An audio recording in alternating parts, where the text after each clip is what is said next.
Well, it's that time of year again. People are talking about the Super Bowl and who they think is going to make it there, the playoffs, and all this other crap. They know all the statistics, they know about different players, and they'll sit around and talk about football for literally hours. It's absolutely amazing how many people try to live vicariously through these sports ball heroes, because that's what it is. It's hero worship, instead of learning about things that will actually improve their lives. Whether their team actually wins or loses a football game doesn't improve anyone's lives except for the people actually on the team because they get bigger paychecks and all that crap. But people don't learn about, what they eat, what's going on in their food, how different routines that can improve their health. They don't learn about trying to get their nutrition. They don't learn about how their country operates. They couldn't fix a car if their life depended on it. And yet they know all these statistics about football or about other sports. It's absolutely ridiculous. These men, can you even call them men at this point? I mean, they're worshiping these guys, millionaires. They're worshiping millionaires who are running around in tights, playing with balls, and touching each other's butts. It's pretty gay when you start to put it that way. And not only that, it's gay if you're wearing some other dude's name on your back as opposed to doing something that you can be worthwhile and remembered for and feel good about yourself for.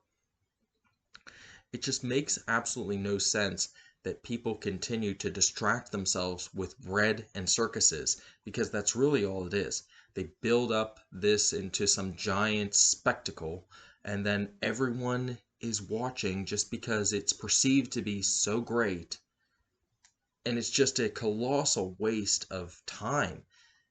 It's I just don't see how it's even enjoyable. I can understand playing football, and when I was young, I was starting to get into it, starting to watch it a little bit, and I really liked playing Madden. But as I got older, and at some point I realized, oh, I'm never going to get to play professionally. I quit caring.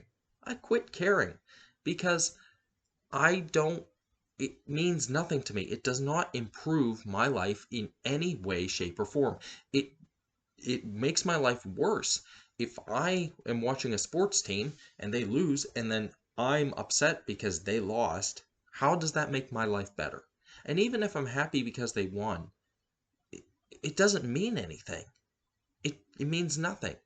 So, I'm more concerned with things that actually affect my life.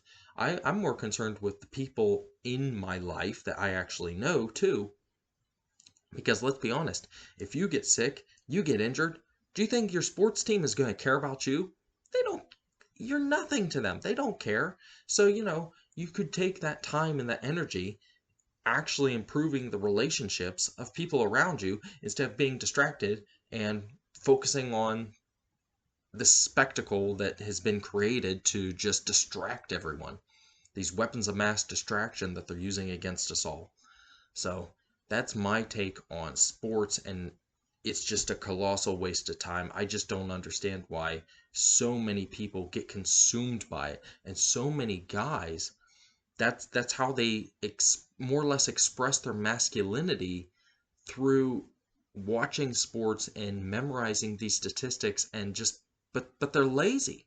They're lazy. They sit around, they eat junk food, absolute junk food, which is poisoning them, drink beer, which it ends up being shutting down testosterone and stopping protein synthesis and all these other damaging effects it has on your body, alcohol. And they're just lazy talking about sports for hours and hours. It, they could be talking about so many other things that could actually help improve their lives, but no, let's focus on this. So, yeah, don't live vicariously through sports heroes. Try to actually do something worthwhile in your own life so that you can have something to be proud of.